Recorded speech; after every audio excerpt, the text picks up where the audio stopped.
సీరియల్లో సినిమాలో నటించాలనుకుంటున్నారా? అయితే వెంటనే మా యాక్టింగ్ స్కూల్లో జాయిన్ అవ్వండి.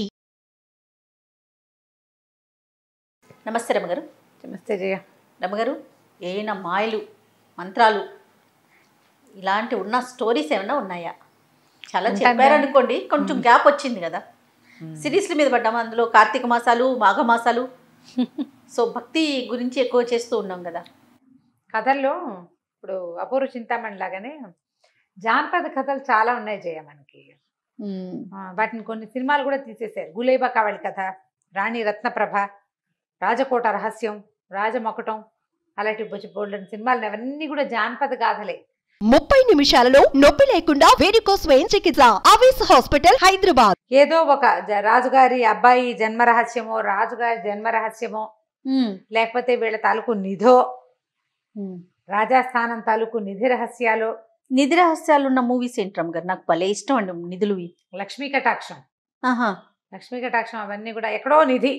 వీళ్ళు దానికోసం పరుగులు పెడుతూ ఉంటారు. మధుబాబు గారి నావెల్స్ లో కొన్నిట్లలో నిధి రహస్యాలు ఉన్న కథలు, బ్రహ్మాండమైన జానపదాలు ఉన్నాయని చాలా బాగుంటాయి.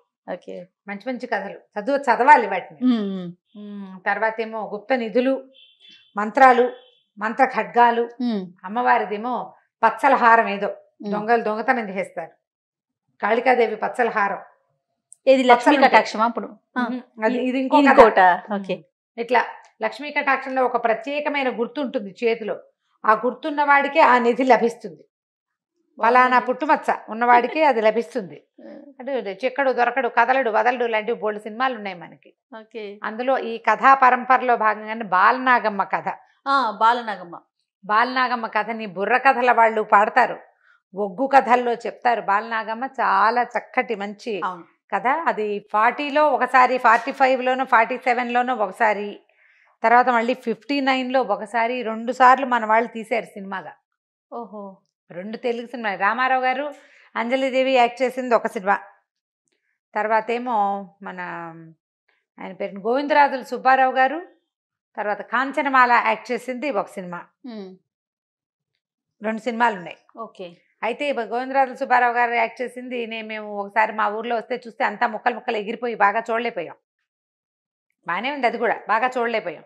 ఇక ఎన్టీఆర్ అండ్ అంజలిదేవి గారు యాక్ట్ చేసిన సినిమాలు మాత్రం ఒక 5-6 సార్లు మా చిన్నప్పుడు చూసేవాళ్ళం. బాలనాగమ్మ ప్రతిసారి చూసేవాళ్ళం. అదేదో మాయమంత్రాలు ఉంటాయి, పిల్లాడు ఎక్కడికో ఎగిరిపోతాడు, గండభైరుండే పక్షులు, మాంత్రికుడి ప్రాణం చిలకలో ఉండటం, అవన్నీ కొంచెం ఇంట్రెస్టింగ్గా ఉంటాయి. కథ చాలా బాగుంటుంది.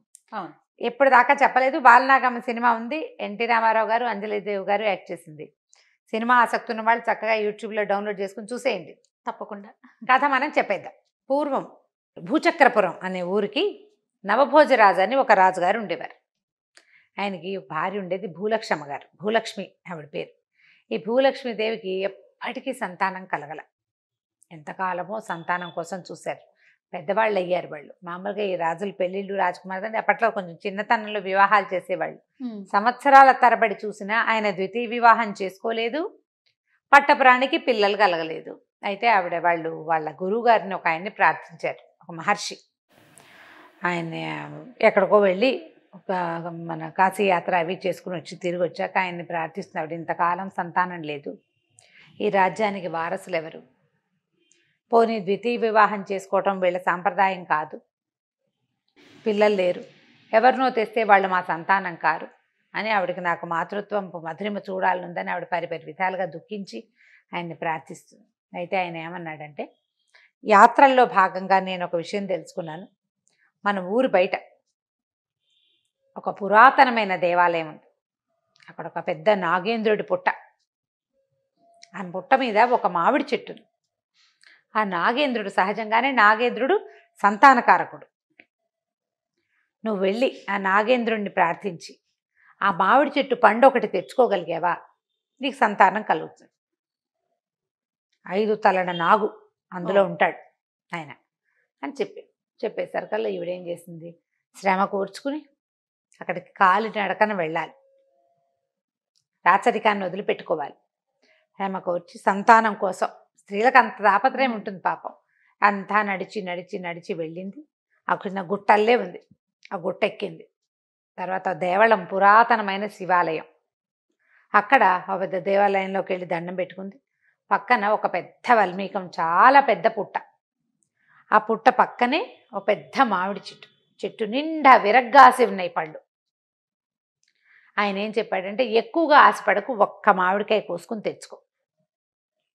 ఆయన్ని ప్రార్థించి చెట్టు ఎక్కు, మామిడికాయ కోసుకో. ఆ చెట్టు ఎక్కాలంటే పుట్ట మీద కాలు వేసుకుని ఎక్కాలి. ఎక్కాలి. సరే, ఈవిడేం చేసింది, వెళ్ళింది. ఒక్క మామిడి పండే ఒక సంతానాన్ని ఇస్తే ఇన్ని పళ్ళు ఉంటే ఎంతమంది పిల్లలు కలుగుతారు? ఆశ కలిగిందా? స్త్రీ సహజమైన ఒక అత్యాశ, అంటే అత్యాశ సంతానం మీద లోభం. పాపం స్త్రీలకు ఉంటుంది సహజంగా, సంతానాపేక్ష తప్పదు కదా. ఏం చేసింది, ఆ పుట్ట మీద కాలేసి చీర్చింగ్ దూపుకుంది, పుట్ట మీద కాలేసింది, పైకి ఎక్కింది. ఒక్కొక్క గబగబా కొంగులోకి చాలా పళ్ళు కోసేసుకునేసరికి బుస వినపడింది. పుట్ట మీద కాలేసి ఉంది కదా, అమ్మో అని దిగేసింది. ఒళ్ళో నుంచి పళ్ళన్నీ మాయమైపోయినాయి. పళ్ళు లేవు, ఒక్క పండే మిగిలింది. బూసలు కొడుతూ నాగేంద్రుడు బయటకు వచ్చేసాడు. ఒక్క పండు కోసుకోమంటే అత్యాశ పాలయ్యావు, నిన్ను కాటందుకుంటాను అని, చంపేస్తానన్నాడు. అనేసరికల్లా బతిమలాడింది, నన్ను వదిలిపెట్టు, సంతానం కన్నివ్వు, నన్ను పిల్లల్ని కన్నివ్వు, పిల్లల్ని కని వాళ్ళ ఆటపాటలు చూసుకున్న తర్వాత స్వచ్ఛందంగా నేను నీకు నా ప్రాణాలు ఇచ్చేస్తాను. ఒక పండుని మించి కోసిన వాళ్ళని కాటందుకోవాలి, అది నా నియమం. నువ్వు కోసేసావు పళ్ళు. 7 పళ్ళు కోసింది ఆవిడ. సరే, చాలా బతిమలాడింది. సంతానం లేకుండా గొడ్డుమోతు చావే వస్తుందా నాకు, బతుకంతా గొడ్డుమోతు బతికే, మరణం కూడా గొడ్డుమోతు మరణమేనా? నిన్ను మీద ఆశపడి కదా ఇంత దూరం వచ్చాను, నన్ను కాస్త కరుణించు, పిల్లలు కలగని, పిల్లల ఆటపాట చూసుకోనివ్వు నన్ను. సంతానాపేక్ష స్త్రీకి ఎందుకు, వాళ్ళు పెరిగేదో రాజవ్వాలని కాదు, ఆ పసిబిడ్డ మురిపాలు చూడడమే తల్లికి ఆనందం, తల్లికి కావాల్సింది అదే కదా అని బతిమలాడేసరికల్లా సరే ఆయన ఏమన్నాడంటే, 7 పిల్లలు కలుగుతారు నీకు, 7వ పిల్లకి నాగం అని నా పేరు పెట్టు, 7వ బిడ్డకి. ఆ పిల్ల పుట్టిన తర్వాత అది కొంచెం పెరిగాక నేను నీకు వస్తాను, నీకోసం అని. సరే, వెళ్ళిపోయింది. వరుసగా 7 కూతుళ్ళు పుట్టారు ఆవిడికి. ఆఖరి పిల్ల పుట్టింది. చివరి పిల్ల 7వ పిల్లకి బాలనాగమ్మ అని పెట్టారు పేరు. పై వాళ్ళందరూ తలా ఒక దేవులు వాళ్ళు ఉన్నారు పేర్లు. చివరి పిల్ల మాత్రం బాలనాగమ్మ. చిన్నపిల్ల చాలా అందగతే, పిల్లలందరూ చక్కగా పళ్ళల్లే ఉండేవాళ్ళు. పిల్ల పాలు విడిచే వయసు వచ్చింది, 3వ ఏడు వచ్చేసింది. 3వ ఏడు వచ్చాక ఆవిడకి కల్లో పాములు కనపడడం మొదలుపెట్టినాయి. భూలక్ష్మికి పూట పాములు కనిపించేవి. ఏదైనా నడుస్తుంటే ఎక్కడి నుంచో పాము బుస వినపడినట్టుండి భయం వచ్చేసింది. పిల్ల పుట్టిన 3 ఏళ్ళకి ఎలాగో పిల్ల పెరిగాక, పెరగటం అంటే తల్లిపాలు విడవటమే కదా ముఖ్యం. వచ్చేస్తాడు సర్పం అని, నాగరాజు అని భయపడుతూనే ఉంది. భర్తకి చెప్పింది ఏడుస్తూ. ఆయన ఏం చేశాడు, పెద్ద ఒంటి స్తంభం మేడ కట్టించి చుట్టూతా అగ్ని ఏర్పరిచి ఆవిడ అందులో ఉంచాడు, కోటలో. నీకు పాములు రావు నీ దగ్గరికి అని. సరే, ఆవిడేమంది, నేను ఒకవేళ మరణిస్తే 2వ పెళ్లి చేసుకోవద్దు, పిల్లల్ని జాగ్రత్తగా చూసుకోండి, నాకు మాట ఇవ్వమని అడిగింది. అన్నాడు. సరే అన్నాడు. ఏమైంది, పిల్లలు రోజు కాసేపు తల్లిని కలుసుకోవడానికి ఆ నిప్పుల గుండంలోకి వెళ్ళి వచ్చేవాడు. ఇలా సంపెంగ పువ్వులు పెట్టుకుని వెళ్ళారు ఒకసారి. ఆ సంపెంగ పువ్వుల్లో ఒక క్రిమి రూపంలో చేరాడు నాగరాజు. లోపలికి వెళ్ళాక ఆ క్రిమి కాస్త నాగరాజుగా మారి ఆ భూలక్ష్మీదేవిని కాటేశాడు నాగేంద్రుడు. నియమం అంతే, ఇంకా నియమం ప్రకారం కాటందుకున్నాడు. భూలక్ష్మీదేవి చనిపోయింది. పిల్లలు గోల్మని ఏడ్చారు, దుఃఖించారు. ఏం చేస్తారు, చేసుకున్నది తప్పదు కదా పాపం. సరే, ఇందులో ఏమైంది, రాజుగారు పిల్లల్ని ఆయనే చూసుకునేవాడు, ఎటగొట్టా పెంచుకునేవాడు. ఈ పెంచుకునే పరిస్థితిలో మా చుట్టుపక్కల అనేవాళ్ళు, ఓ పిల్ల కాదు అరపిల్ల కాదు, 7 ఆడపిల్లలు. ఎలా చూస్తావు, ఎవరో ఒకళ్ళు ఆడతోడు ఉండాలి కదా, రేపొద్దున పెళ్లి పేరెంట్ అని చేయాలా అని చాలా బలవంత పెట్టి ఆయనకి ద్వితీయ వివాహం చేశారు. ఓహో, వీళ్ళు ఏటా పిల్లలు కదా, చిన్నపిల్లకి 5-6 ఏళ్ళు వచ్చాయంటే పెద్ద పిల్లకి వచ్చేస్తాయి 6 12-13 సంవత్సరాలు వచ్చేస్తాయి. పిల్లలు పెళ్లి వయసులు కూడా వచ్చేసినాయి. ఈ వచ్చిన సవితల్లి పిల్లల్ని కాల్చుకు తినేసేది. వాళ్ళకి అన్నాలు పెట్టేది కాదు, ఏమీ చేసేది కాదు. భోజనాల వేళకి వాళ్ళకెందుకు, ముందు రాజుగారికి అనేది. క్రమంగా ఏం చేసింది, రాజు ఎంతసేపు పిల్లల భారీగా ఉంటున్నాడు, పిల్లల కోడిలాగా పిల్లల్నే దగ్గర పెట్టుకుని ఉంటున్నాడు, తనతో బాగా గడపట్లేదని ఏదో మరుల మందు ఒకటి తెప్పించి పెట్టేసింది ఆయనకి. పిల్లల మొహం గిట్టకనేది, పిల్లలు మాట్లాడితే తలకాయ నొప్పి వచ్చేది ఆయనకి. చిన్నపిల్లలు కొంచెం కిలకిల్లాడుతూ మాట్లాడతారా, కాసేపటికి ఎక్కువ మంది పిల్లలు ఉంటే తలనొప్పి వస్తుంది. ఆయనకు అలవాటే, కానీ ఆయనకి తలనొప్పి వచ్చేలాగా చేసింది. దాంతో ఆయన పిల్లల్ని దగ్గర చేసేవాడు కాదు. సరే ఈ లోపల ఏమైంది, ఆయన ఎక్కడికో వెళ్ళాల్సి వచ్చింది, వేరే ఊరు. ఆ ఊరు వెళ్ళేసరికి ఈవిడేం చేసింది, పిల్లల్ని అడవిలోకి తోలేసింది. మొత్తం అందరినీ 7 పిల్లల్ని ఇంట్లో ఉండనివ్వాల. ఒక్కొక్కసారి అన్నంలో విషం పెడితే ఆ తల్లి పాపం చనిపోయిందిగా భూలక్ష్మీదేవి, ఆవిడ ఆత్మ అక్కడక్కడే తిరుగుతూ ఉండేది. పిల్లలు విషాహారం తినబోతారని ఆ విషం పిల్లి రూపంలో వచ్చి పడగొట్టేసేది. తర్వాత కాపాడేవారు. ఒక గదిలో పడుకోబెట్టిన పిల్లలకి లోపలికి మంచి విషపు పొగ, సాంబ్రాణిలో విషం కలిపి ఆ పొగ ఇచ్చేది. ఈవిడ పెద్ద గాలిలాగా వచ్చి పొగ అంతా చిమ్మగొట్టేది. అంతకంటే ఏం చేయలేదు పాపం. సవితిని ఏమైనా చేయగలిగే శక్తి ఆవిడకి లేదు. పిల్లల్ని కాపాడుకుంటూ ఉండేది. ఇంతలో ఈ రాజుగారు ఊరు వెళ్ళిన సందర్భం చూసుకుని ఈ మారుడు తల్లి ఏం చేసింది, ఈ 7 ఆడపిల్లల్ని అడవిలోకి వదిలిపెట్టింది.